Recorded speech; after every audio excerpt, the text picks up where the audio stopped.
We're now on the top of Daf Pei Aleph Amud Beis, and we're going to start the second line. Amri mi daininon kal v'chomer me'alocha. You think that you can derive a kal v'chomer from halacha, meaning halacha must be Sinai that tumas tahom is not going to invalidate a carbon in the case of Pesach, and that means that although logically we should have said that when he clarifies that he was tummy, it should be l'mafreya, but the Torah says no. We're going to rely on a heter called tumas tahom. That's halacha mishira. Now you're going to derive from that case of Pesach to the case of Tamid. Vasanya, we have a brisa, Omalo Rabbi Eliezer. He's talking to his Talmud Akiva, Rabbi Akiva, and he says to him, Etzem kis ora halacha Moshe Sinai. For Revius Dam, Mikal v'chomer, Ein Dodin Kal v'chomer halacha. Rabbi Akiva tried to derive from the case of Etzem Kisi Ora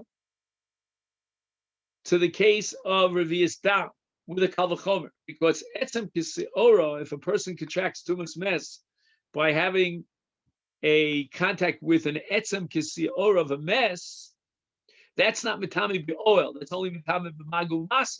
Whereas Revius Dam is mitame even be oil, and therefore Rabbi Akiva wanted to derive the following conclusion: that if in a case of Etzem Kisiora we have a halacha Moshe Sinai, that it undermines the Nazirus, even though Etzem Kisiora relative to a Revius Dam and a mes is kal, then how much more so would we say that a Revius Dam, which is more chomer, it's mitame even be oil, certainly it would be sosa nazirus.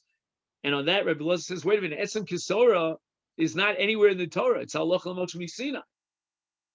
And if Etzem Kisora is halacha l'mochmi Sinai, we cannot derive any conclusions beyond Etzem Kisora, beyond halacha l'mochmi Sinai, based on a kal v'chomer. And that's called ein donin kal v'chomer me'halacha. And when you apply this to the case of tumas tahom, in the case of a korban pesach, that's halacha Moshe Sinai, and we cannot derive any conclusions about tamid. So let's go back to the suffix of Rav Yosef. What happens if the kohen contracts tumas tahom and he was bringing a korban tamid? Amar Rava says, Yolif moad homodom, because we have Gzeret Shava that compares Pesach and Tamid, because in Tamid it says at the end of Sefer Bamidbar it says Tishmru lahakav li moado, and in Korban Pesach Parshas Bo it says V'yasu b'nei Yisrael sa Pesach b'moado, and therefore we equate the two. So therefore, says Rava, to the same extent that we have a halacha, the Torah was matir the Kohen in the case he was makri b'tumas tahom, so too in not only in Pesach but also in Tamid the same halacha will apply. We'll derive it from a Gzeret Shava. Tumas tahom gufa hechek ksiva. Now it's very interesting. This Gemara that we're learning now, historically or chronologically, was before the Gemara that we just learned. It's a little bit strange. No, the Gemara that we just learned already assumed that tumas tahom is halacha Moshe Sinai. Right now, the Gemara doesn't know that. The Gemara thinks that tumas tahom is derived from the Torah itself. So hechek ksiva, where do we find the Torah? The Gemara gives three answers. Amar Rabbi Elazar, Amar Kra, the Torah says in the parsha of Nazirus, and if a Nazir all of a sudden contracts Tuma, then he's Soser Nazirut, so he has to start it from the beginning. V'chiyamus mes olav.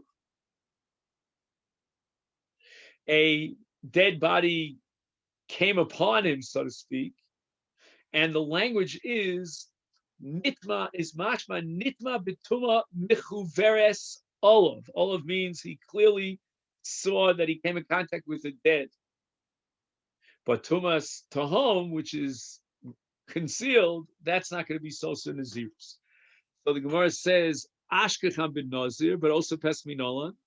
Now we have to find the second source that the halacha of tumas tahom applies lekula, even in the case of Osei Pesach. On Rabbi Yochanan Omar Kra, the Torah says, I'll read the whole pasuk in Baloscha. It says ish ish. ki yeh tamei lenefesh o b'derech rechoka.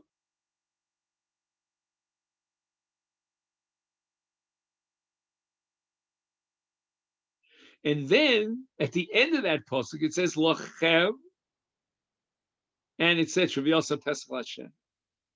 So the Torah adds the word lachem. That word lachem is going on both the beginning of the pasuk, ki etami lenefesh, and the end of that ratio, which is called derech rechoka. And what does lachem mean? Lachem means b'mechuveres lachem. As you became tamei, and you knew about it. It was quite clear. It was galui lakol lachem. Rav Shimon Lakshavi, he has an alternative derivation from the word baderech.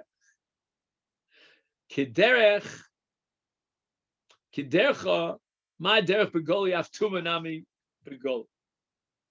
That just like in the case of bederech rechoka, it's galui. A person is on the road, he knows he's on the road. Anybody can see him. So too, in the case of the beginning of the pasuk, meaning ki yitami lenefesh, also it's bederech galui. Meisvei, the Gemara now asks a catch on all the drushes above, Rabbi Eliezer and Rabbi Yochanan and Reish Lakish. The Brisa says, Ezuhu tumas tahom. When we say that the Torah was matir tumas tahom in the case of a nazir, in the case of a korban pesach, kol shelo hikir ba, echad b'sofa olam. Even if there's one person, there's not even one person who became aware or saw the tumah. Hikir ba echad b'sofa olam. If one person somewhere on the face of the globe knew about this tumah, even though again the Nazir himself or the Osa Pesach himself didn't know about the tumah, but somebody on the face of the earth knew about the tumah, ein zeh tumas tahom. That's considered a tumah yedua, like as if we knew about the tumah. You know, we only found out later, but somebody knew about it even in its time, and then such a tumah passes the Nazir, meaning undermines his Nazirus, and passes the Pesach. And now the Gemara is going to ask the following question. Li Rabbi Eliezer di Omar b'mechuveres olav. And Rabbi Eliezer, if you recall, built his case on the word olav. Olav means it's got to be clear to him. So what does it mean, adiyadahu? According to Rabbi Eliezer, clearly we should conclude that he has to know about it. It's got to be olav. Well, what good is it if it's somebody out in Afghanistan knows about it?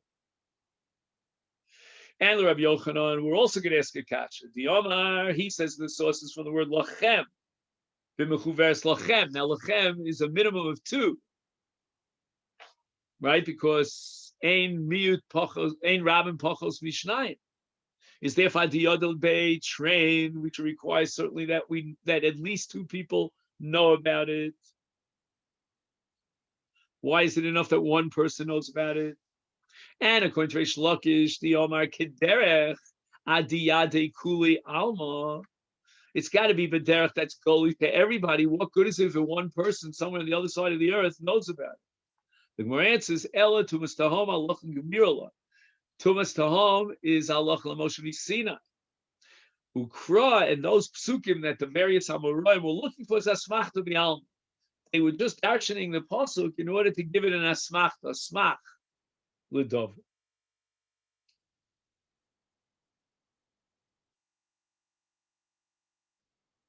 Omar Mar Bar Rav Ashi. Lo Shanu. When does this halacha that in a case of tumas tahom the korban is kosher because it sits maratze? Ella shenodalo ach liachar zrika. The Gemara is going to immediately reject this, but let's just hear the Hamami.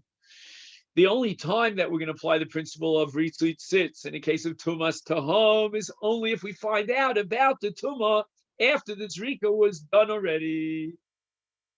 Dechi is Darik, Dam, Shapir is Darik.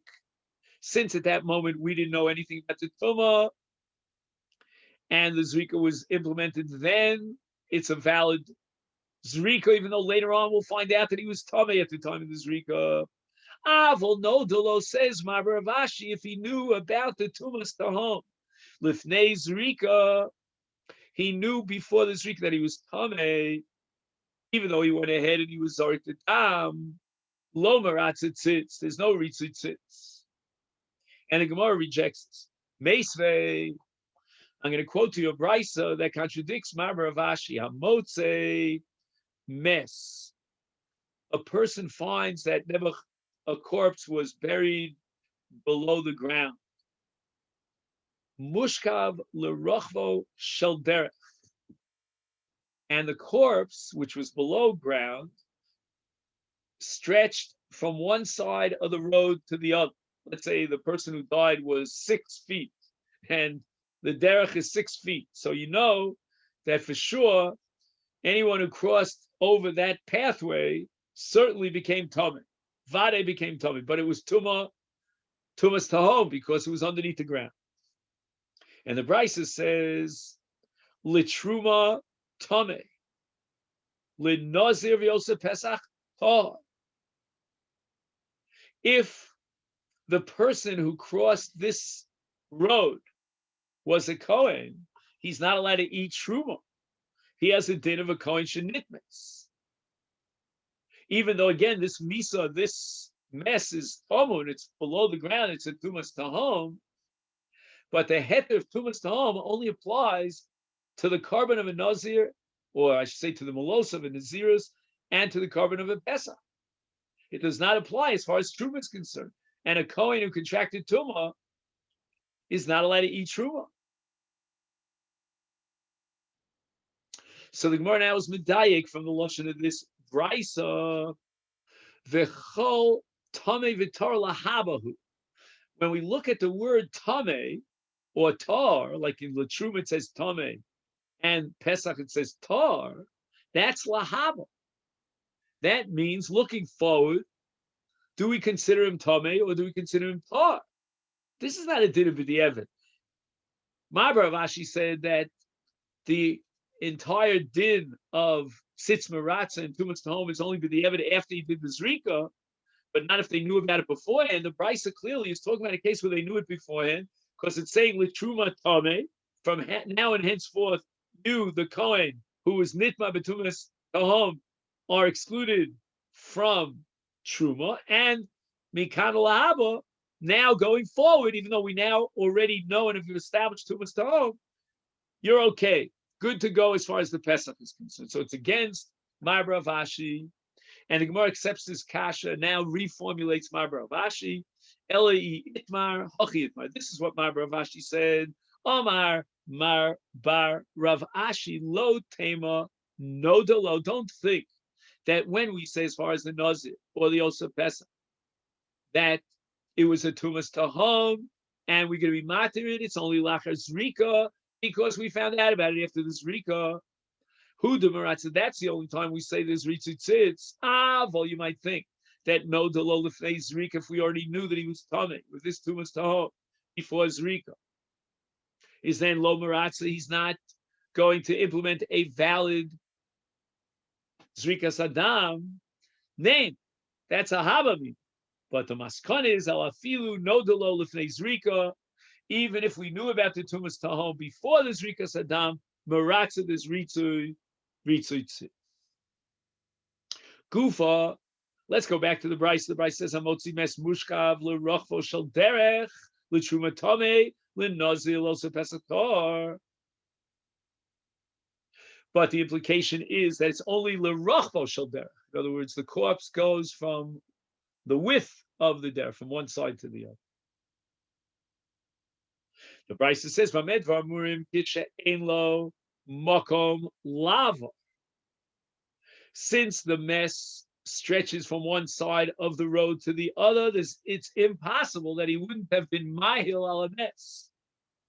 Aval yesh makom lava. Let's say the mess takes up only X amount of space. He can go. He might have gone to the right or to the left, and he circumvented. He did not go over the mess. Is then afle truma tar. Now here we have a principle called Safek Tuma L'Shus Rabim Sveiko Tar. So this derech that the Kohen walked on was a public area, and in a public area, any Safek Tuma is Tar. And now we have a Safek Tuma because since it wasn't stretched, the corpse was not stretched according to the derech, it's quite possible that he wasn't mahil alamis. Ubamed amurim. And what about the case where the mess is going from one side to the other? And we said in that case, the coin is certainly not allowed to eat truma. Kishamotzo sholem. That's only when they unearth the corpse and they find it was in one piece. Avol, this is a little bit gory. I mean, I have friends who went into Zach, if you know what I mean. So that's what they do all the time, never.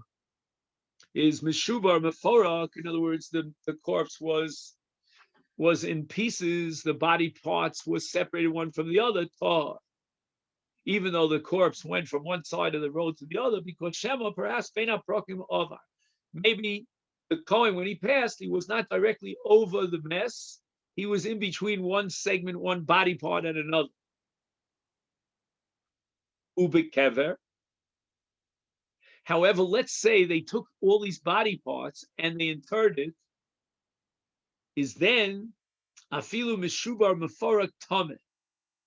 Even if the body was buried in parts, nevertheless, the Kohen who went over this kever is certainly tameh. Why? Because necha kever mitzarf.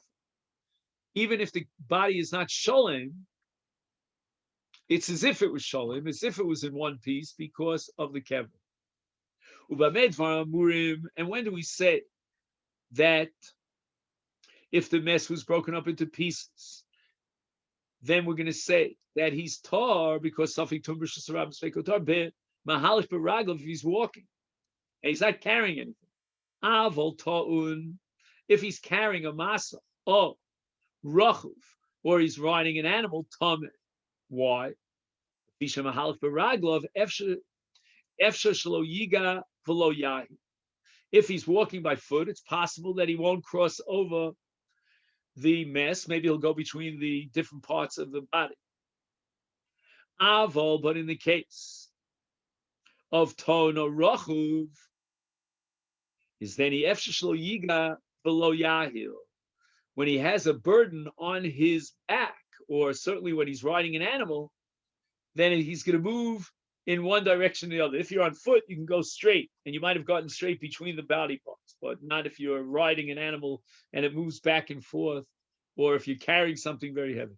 But Medvar, when do we say that if the mess is stretched across the whole derech and the Nazir or the Yosef Pesach goes on, that is then we're going to say that as far as Nazir and Pesach is concerned, but he's tar, that's only betumas tahom. Al betuma yedua, if he knew for sure that there's somebody was buried there, then if the Nazir or the Yosef Pesach goes over there, tom. The Brisa continues. The Ezi tumas tahom koshal hikir ba adam b'sofa olam. Aval hikir ba echad b'sofa olam. That's not considered tumas tahom. There's some person who knew about the tuma somewhere on the face of the globe. Matzah, he found the mes tamun b'teven or be offer b'troros hareza tumas tahom. If they dug up the body and it was covered by teven or offer or troros, that's called tumas tahom.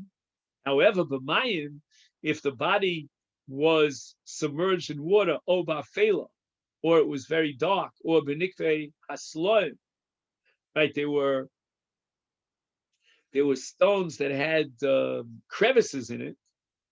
It's aimed at tumas tahom, because in such a case we don't assume that the body was completely covered and concealed. You could see through the water, and you could see through these nikoyim. And even if it's hafela, you could still see the body.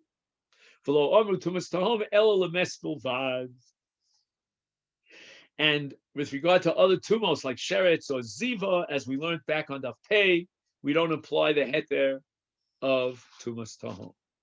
And this leads us to the Mishnah on the bottom of Daf Pei Aleph Amud Beis. And the Mesifta, it's a different volume. Now, the Mishnah is now going to address the question of how we are knowing in the case of a Korban Pesach that became Tomei, or with no Sarah the Pesach after the Zman Achila passed, Nitma Shalem, the Korban Pesach, if it was complete. In other words, the lamb is in one piece, and it became tummy. And if that be the case, he should have known about it, as we'll soon see. Oh, rubo, or if most of the lamb became tummy. You know, even though part of the lamb was dismembered and it didn't have any contact with the sheretz or whatever it is, but rove of the lamb, the majority of the lamb was tummy. Is sarfen osol lifnei abira me'atzei maroch. Now there are two different halachas here. We shouldn't. One halacha is that we're going to force him to do the burning because we have a din of kodshim shenifsalu, in this case nitma'u, and we have a din of sreifa.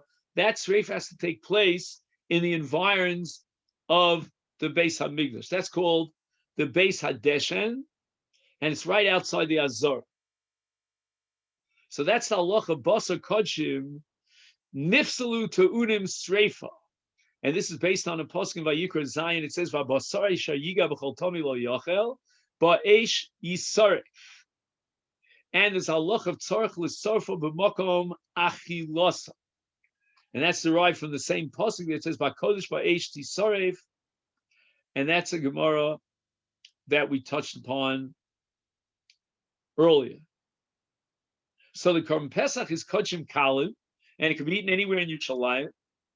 And therefore, Makom Sreifa, according to the Torah law, is anywhere in Yerushalayim. Nevertheless, in the case of Nitma Kulo, Nitma Rubo, the Chacham required that he be sorifit right there outside the Azor in the Beis Hadeshen, Lifnei Hamigdash. And the Gemara is going to explain why. This is a penalty, because he should have been more careful, as we'll see. However, Nitma Mi'uto, if only one segment of the Korban Pesach contracted Tumah, and that segment was dismembered, so the rest and the balance of the majority of the Korban Pesach is tar. Ve'hanosar, and also if you had a regular Pesach tar, and after the time allotment passed, now it became nosar, and nosar requires sreifa. The pasuk says kol asher is yisarev. Is then Sorfen also b'chatzoseim anywhere in Yerushalayim in the courtyards, al gagoseim, or on the roofs, and me'atzei atzma. Oh, we forgot to mention that in the case of Sholem or Rubo, Nitma Sholem or Rubo, because we require of him to do the sreifa in the environs of the Beis Hamikdash, we're not going to allow him to take it home somewhere where he lived in Yerushalayim and do the sreifa there. They would make it, and they allowed him to use the Atzei Hamarocha. And there's a long discussion of the Atzei Hamarocha Kodesh, Hegdesh, and it should be Me'ilo when you use it to burn Kodshim Shenifsalu. But it seems that from the time that they were Magdish, the Atzei Hamarocha, they made a T'nai that if necessary, we're going to use it to burn Kodshim Psula. Now, in the case of Mi'uto, we're not going to penalize him and force him to come into the environs of the Beis Hamikdash. He can take that section, that segment, that member of the Korban Pesach that was Nitma, and bring it home and do the Sreif at home in his local backyard. And then we're not going to be Mekil and supply the eitzim for him. He'll find Mi'atzi Atzman, he'll find his own eitzim. However, there's something called Tzaikanim. Tzaikanim are called in Hebrew Kamtzanim. These are very stingy people.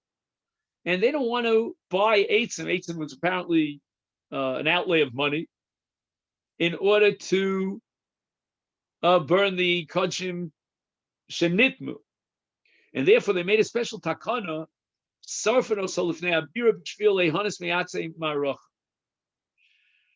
and they allowed, in this case, even though it's nitma miuto or nosar, to burn it in the environs of the bira of the Beis Hamikdash, and he will there benefit from the Atzei Marocha. We're going to allow for such a person to use the Atzei Marocha, even though technically he should be using his own eitzim, but he's too stingy, so we're afraid he won't burn them. So in order to encourage him to burn them, they gave him the option of using a supply of Atzei Marocha for his sreifa. What's the difference here between Nitma Sholem Oru on the one hand and Nitma Mi'uta on the other hand?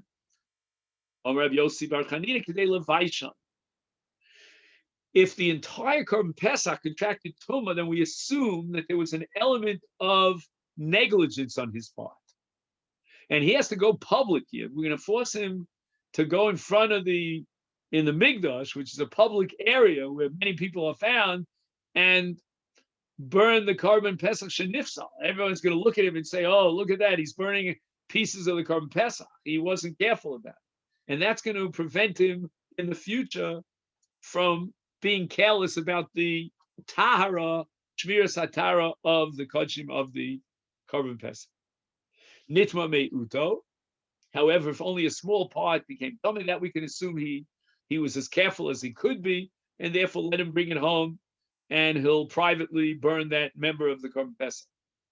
Ramino, the Gemara asks the following kasha from a Mishnah that on Daf Mem Tes, which seems to contradict our Mishnah here on Pei Aleph, and it says a person is on his way and he leaves Yerushalayim and he's holding on to Basar Kodshim Kalim, and Kodshim Kalim cannot be taken outside of the bounds of Yerushalayim. Once it goes out, it becomes Yotze and it's possible and he has to burn it.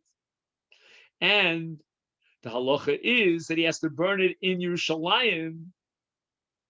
Im Ovar Tzofim, however, if he passed the outer bounds of Yerushalayim to a higher point, which is called Har Tzofim, and therefore it's a big tircha to bring him back to be soref the kodshim all the way back to Yerushalayim. So the Chacham were not matriach him to come back to Yerushalayim. He was already far on his way. You may remember this, and we're allowing him to burn it wherever he is. Sarfavim kobos. V'im lav, but if he hasn't passed sofim, here we turn to Pei Beis. Chozer v'sarfo lifnei abira. He has to go back to the Beis Hamikdash, and there's no distinction here between nitma rubo or nitma miktsasa. And apparently that Mishnah back on Daf Mem Tes in all cases holds that he's got to go back and burn the Kodshim Psulim in the environs of the Beis Hamikdash. And that's against our Mishnah, because our Mishnah says that if it was in nitma miuto, then he can go home and be sorry for it. He doesn't have to come back to the Beis Hamikdash for Sreifa. So why does the Mishnah there imply that if he had not passed Hatzofim, he's got to come back to the Bira, back to the Beis Hamikdash? L'chora, he should be able to burn it anywhere at home because it was only nitma miuto. And the Gemara is going to offer in Mitzvah Shem tomorrow a number of resolutions to this question. Okay, then. So this is where we're going to stop for today, and in Mitzvah Hashem we'll pick it up tomorrow here on the Daf of Pei Beis. Thank you very much.